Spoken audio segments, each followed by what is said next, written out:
मेरा नाम राहुल है। मैं उत्तर प्रदेश के एक छोटे से गांव का रहने वाला हूं और मेरी उम्र 22 साल है। यह कहानी मेरी और मेरी चचेरी भाभी की है। मैं अपने एक रिश्तेदार की शादी में उनके गांव गया हुआ था। वैसे तो मैं शादी में नहीं जाना चाहता था, लेकिन मम्मी पापा ने मुझे जबरदस्ती भेज दिया। उसी गांव में मेरी चचेरी भाभी का घर भी था। उनका नाम प्रिया है और उनकी शादी को करीब 4 साल हो गए थे, लेकिन अभी तक उनकी कोई संतान नहीं थी। भाभी भी उसी शादी में आई थी। मैंने उन्हें दूर से देख लिया था, लेकिन उन्होंने मुझे नहीं देखा। मैंने उन्हें करीब 4 साल बाद देखा था। उस समय तो मैंने उन्हें ठीक से नहीं देखा था, लेकिन इस बार तो मैं उन्हें देखता ही रह गया। वह किसी हीरोइन से कम नहीं लग रही थी। मैं उनकी खूबसूरती को शब्दों में बयान नहीं कर सकता। सच कहूं तो मुझे भैया से भी जलन होने लगी थी। उस दिन मैंने पहली बार औरतों के प्रति आकर्षण महसूस किया। मैं थोड़ा गुमसुम टाइप का हूँ और जल्दी किसी से खुलकर मिलता नहीं हूँ, खासकर लड़कियों से तो बिल्कुल भी नहीं। लेकिन भाभी की खूबसूरती और उनकी जवानी ने मेरे मिजाज को ही बदल कर रख दिया। मैं उन्हें बाहों में लेने के सपने देखने लगा। पता नहीं क्यों मेरे दिल में इस तरह के विचार आ रहे थे। मैंने अपने दिल को समझाने की बहुत कोशिश की, मगर दिल तो मानने को तैयार ही नहीं था। वह जहां भी जाती, मैं उन्हें छुप छुप कर देखता रहता। उस दिन मैंने पहली बार अपने दिल को इतना मजबूर होते देखा था। कुछ ही घंटों में मैं एक अच्छे भले आदमी से पागल दीवाना बन गया था। जनवरी का महीना था, तो ठंड भी कुछ ज्यादा ही बढ़ रही थी। शादी का माहौल था, तो सोने की व्यवस्था भी कुछ ठीक नहीं थी। मैं इसी सोच में था कि ऐसी सर्दी में रात कैसे कटेगी, लेकिन भगवान ने मेरी प्रार्थना सुन ली और मेरी समस्या का समाधान कर दिया। भाभी मुस्कुराते हुए मेरे पास आ गई और उन्होंने मुझे गले लगा लिया। उन्हें देखकर मैं बहुत खुश हो गया, क्योंकि यहाँ मेरी जान पहचान का कोई नहीं था। इस तरह भाभी का मुझसे लिपटना मुझे बेहद सुकून दे रहा था।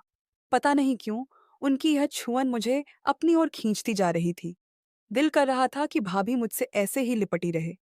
उनकी छुअन से एक अलग ही तरह का आनंद मिल रहा था, जैसा मैंने पहली बार महसूस किया था। मैं बिल्कुल मदहोश सा हो गया था। तभी भाभी मुझसे अलग होते हुए बोली, राहुल तुम कब आए? मैंने कहा, भाभी मैं तो दिन में आ गया था। तब भाभी मुझे देखकर बोली, क्या बात है राहुल, तुम कुछ परेशान लग रहे हो। मैंने भाभी को अपनी रात बिताने की समस्या बताई, तो वह बोली, इसमें परेशान होने की क्या बात है, तुम मेरे साथ चलो, मेरे घर पर आराम से सो जाना। मैं खुश हो गया और भाभी के साथ उनके घर की तरफ चल पड़ा। अंधेरी रात थी और रास्ता भी बहुत संकरा था। भाभी ने कहा, राहुल मुझे अपना हाथ दे दो, अंधेरे में तुम्हें रास्ते का पता नहीं चलेगा। मैंने अपना हाथ भाभी की तरफ बढ़ा दिया। जैसे ही उन्होंने मेरा हाथ अपने कोमल हाथों में लिया, मेरे पूरे बदन में एक सिहरन सी दौड़ गई। उनके कोमल हाथ को पकड़कर मुझे बहुत अच्छा लग रहा था। आहिस्ता आहिस्ता हम दोनों एक दूसरे का हाथ पकड़कर उनके घर की तरफ बढ़ने लगे। उसी रास्ते से कुछ और लोग भी अपने गांव की तरफ जा रहे थे। हमसे कुछ ही दूरी पर 3-4 औरतें भी जा रही थीं और भाभी के बारे में बातें कर रही थीं। उनमें से एक ने कहा, कुसुम, कल तुम्हारी बेटी की सगाई है, तुम प्रिया को मत बुलाना, नहीं तो शुभ काम में बाधा आ जाएगी। ऐसे शुभ मौके पर बांझ का साया भी नहीं पड़ना चाहिए। एक ने तो यहाँ तक कह दिया, अजय को तो इसे तलाक दे देना चाहिए और दूसरी शादी करके अपना घर बसा लेना चाहिए। अंधेरी रात होने के कारण उन्हें इस बात का एहसास नहीं था कि हम भी उनके पीछे हैं, इसलिए वे इस तरह की बातें कर रही थीं। उनकी बातें सुनकर भाभी ने मेरे हाथ को जोर से भी लिया, जैसे कि वह किसी बात को बड़ी मुश्किल से बर्दाश्त कर रही हो। मुझे भी यह सुनकर बहुत दुख हुआ कि भाभी कितना कुछ सह रही थी। थोड़ी देर में भाभी फूट फूट कर रोने लगी। उन्हें बहुत ज्यादा दुख पहुंचा था। मैंने उन्हें रुकने के लिए कहा और वह रुक भी गई। मैंने उनके दोनों बाजुओं को पकड़कर कहा, भाभी, आपको इन लोगों की बातों पर ध्यान नहीं देना चाहिए।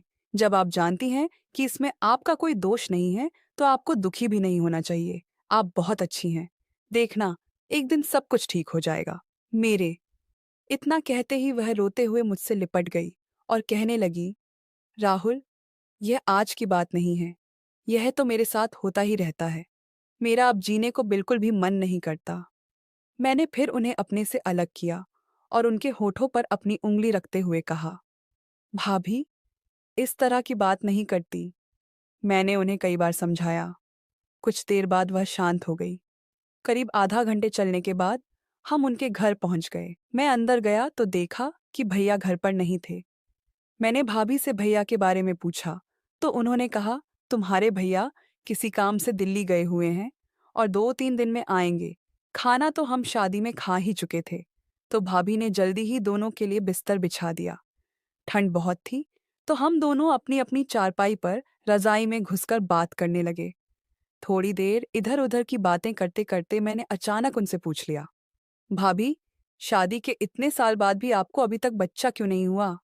मेरी बात सुनकर भाभी काफी उदास हो गई और बोली, क्या बताऊं राहुल, तुम्हारे भैया में ही शायद कोई कमी है। उन्होंने यह बात तो मुझे आज तक नहीं बताई, बल्कि मुझसे छुपाई है। जिस क्लिनिक में वह टेस्ट करवाने गए थे, वहां मेरी एक दोस्त काम करती है। उसने मुझे बताया कि तुम्हारे पति को इस तरह की समस्या है। मैंने भी आज तक उनसे इस बारे में कोई बात नहीं की। हाँ, एक बात जरूर है कि वह साधुओं पर ज्यादा विश्वास करते हैं और उन पर बहुत ज्यादा भरोसा करते हैं। उन पे पैसा भी बहुत लुटाते रहते हैं।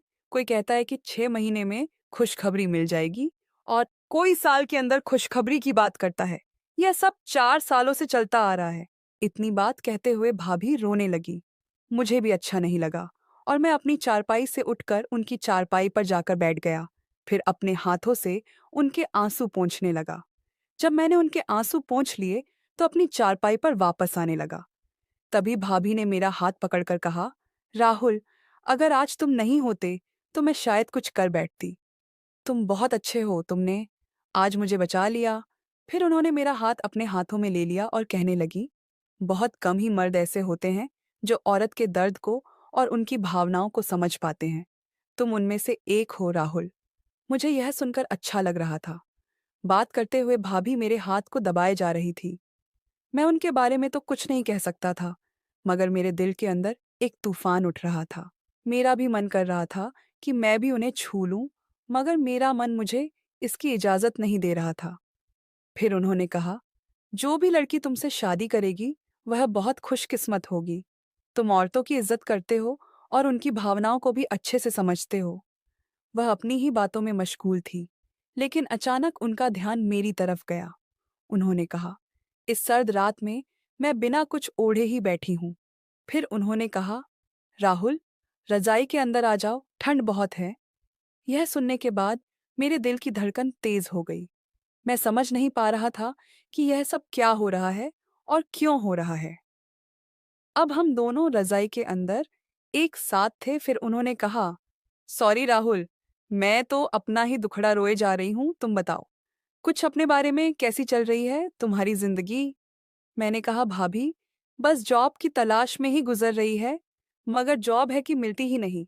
कोई बात नहीं राहुल, अभी तो तुम्हारे पास लंबी जिंदगी पड़ी है, जॉब मिल जाएगी, भाभी ने कहा। फिर वह मेरे बिल्कुल करीब आ गई, या यूं कहें कि मुझसे चिपक ही गई।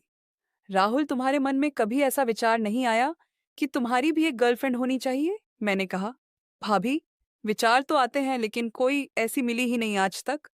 फिर भाभी मेरी तरफ मुड़ गई और बोली, राहुल, तुम्हें किस तरह की गर्लफ्रेंड चाहिए? मैंने भी तपाक से कह दिया, बिल्कुल आपकी तरह चाहिए। उन्होंने मुस्कुराते हुए कहा, मेरी तरह ही क्यों चाहिए? मैंने कहा, क्योंकि आप बहुत सुंदर हैं, समझदार हैं और एक अच्छे दिल की इंसान भी हैं। तुम झूठ बोल रहे हो, भाभी ने कहा। भाभी, मैं झूठ क्यों बोलूंगा? काश आप मेरी नजरों से देख पाती। फिर उन्होंने एक ऐसा सवाल पूछा जिससे मेरा दिमाग एकदम चकरा गया। उन्होंने पूछा, क्या मैं तुम्हें अच्छी लगती हूँ? मैंने कहा, अच्छी नहीं भाभी, बहुत अच्छी लगती हो। अब मुझे थोड़ा थोड़ा यकीन हो रहा था कि भाभी भी मुझ में रुचि ले रही हैं। बाहर सर्दी गहरी हो रही थी और अंदर का माहौल आहिस्ता आहिस्ता गर्म होता जा रहा था। फिर भाभी बोली, तुम पहले इंसान हो राहुल जिसे मुझ में इतने गुण दिखते हैं। ऐसा लग रहा था जैसे मेरी बातों से भाभी को बहुत खुशी मिल रही थी। मैं भाभी से एक बात कहना चाहता था, लेकिन शब्द जुबान पर आते आते रुक जाते थे। मुझे डर था कि भाभी कहीं मेरी बात का बुरा ना मान जाए। फिर मैंने हिम्मत करके कहा, भाभी, मैं एक बात कहना चाहता हूँ, आप बुरा तो नहीं मानेंगी?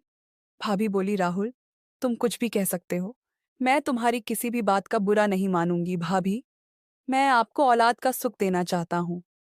यह बात सुनते ही भाभी एकदम खामोश हो गई और मुझे भी कुछ घबराहट हुई। कुछ देर बाद खामोशी को तोड़ते हुए मैंने कहा, भाभी, मुझे माफ कर दो। शायद मैंने गलत कह दिया। भाभी बोली, नहीं राहुल, तुम कुछ भी गलत नहीं कह रहे हो, तुमने तो अपना समझकर ही मुझसे यह बात कही है। मैं तो ये सोच रही हूँ कि यह गलत नहीं होगा क्या। मैंने कहा, अगर बहुत कुछ ठीक करने के लिए थोड़ा सा गलत किया जाए तो मेरी समझ से यह गलत नहीं होगा। फिर भाभी बोली, राहुल, मैं तुम्हारी बात से सहमत हूँ, लेकिन मुझे सोचने के लिए कुछ वक्त चाहिए। मैंने कहा, ठीक है भाभी, आप सोच लेना। फिर हम दोनों सो गए, क्योंकि अगले दिन मुझे बारात के साथ जाना था। अगले दिन मैं सुबह जल्दी उठ गया, क्योंकि 8 बजे मुझे बारात के साथ जाना था। जब मैं वहां से जाने लगा तो भाभी ने कहा, शाम को भी यहीं आना। राहुल, मैं तुम्हारा इंतजार करूंगी। फिर मैं बारात के साथ चला गया। भाभी उस दिन शादी में नहीं आई थी। रात के 10 बजे मैंने खाना खाकर भाभी के घर की तरफ चल पड़ा। भाभी मेरा ही इंतजार कर रही थी और मुझे देखकर मुस्कुराते हुए बोली, राहुल, आज मैंने पूरा दिन तुम्हें बहुत ज्यादा मिस किया। मुझे भी आपकी बहुत याद आ रही थी। भाभी, मैंने कहा। फिर भाभी ने कॉफी बनाई और कॉफी पीकर हम दोनों बेड पर बैठ गए। फिर भाभी बोली, राहुल, मैं तुम्हारी कल वाली बात से सहमत हूँ। मैंने कहा, भाभी, देखना, आपकी आने वाली जिंदगी में भी खुशियां ही खुशियां होंगी। भाभी बोली, राहुल, तुम्हारा यह एहसान मैं मरते दम तक नहीं भूलूंगी, और आखिरी सांस तक तुम मेरे दिल में एक देवता की तरह बसे रहोगे। फिर आहिस्ता आहिस्ता हम दोनों एक दूसरे की बाहों में समाते चले गए और दो जिस्म एक जान हो गए। अगले दिन भाभी बहुत ज्यादा खुश लग रही थी। मैं भी उन्हें देखकर खुश था। फिर भाभी ने मुझसे कहा, राहुल, तुमने मेरी हर तमन्ना पूरी कर दी है। इसके लिए थैंक्स। मैंने कहा, भाभी, थैंक्स कहने की कोई जरूरत नहीं है। मैं तो बस आपकी खुशी चाहता हूँ और भगवान से यही दुआ करूंगा कि आप हमेशा खुश रहें। इस तरह मैं भाभी के घर पर 2 दिन रहा और मैंने उन्हें हर खुशी देने का भरपूर प्रयास किया। जब मैं वहां से वापस आ रहा था तो भाभी की आंखों में आंसू थे। मैंने उन्हें गले लगाया और उनसे दोबारा मिलने का वादा करके अपने घर रवाना हो गया। करीब 1.5 महीने बाद मुझे उनका फोन आया। वह कह रही थी कि माँ बनने वाली है। मुझे ये बात सुनकर बहुत खुशी हुई और मैंने भगवान का धन्यवाद किया। दिवाली से कुछ दिन बाद भाभी को पुत्र की प्राप्ति हुई। मेरा बहुत मन था कि मैं अपने बेटे को देखने जाऊं, लेकिन भाभी मेरे दूर के रिश्ते में थी, तो बिना कारण उनके घर जाना उचित नहीं लगा। उन दिनों स्मार्टफोन भी नहीं हुआ करते थे, जिससे मैं अपने बेटे की तस्वीर देख पाता। आखिरकार 2 साल बाद एक रिश्तेदार की शादी में भाभी से मुलाकात हो गई। फिर मैंने वहां अपने बेटे को देखा। मेरी आंखें नम हो गईं। मैं बहुत भावुक हो गया था, लेकिन मैंने किसी तरह अपने ऊपर काबू रखा। भाभी बहुत खुश थी और उनकी खुशी देखकर मुझे लगा कि मेरा जीवन सफल हो गया है। तो दोस्तों, अगर आपको ये कहानी पसंद आई हो तो वीडियो को लाइक करें और चैनल को सब्सक्राइब करें।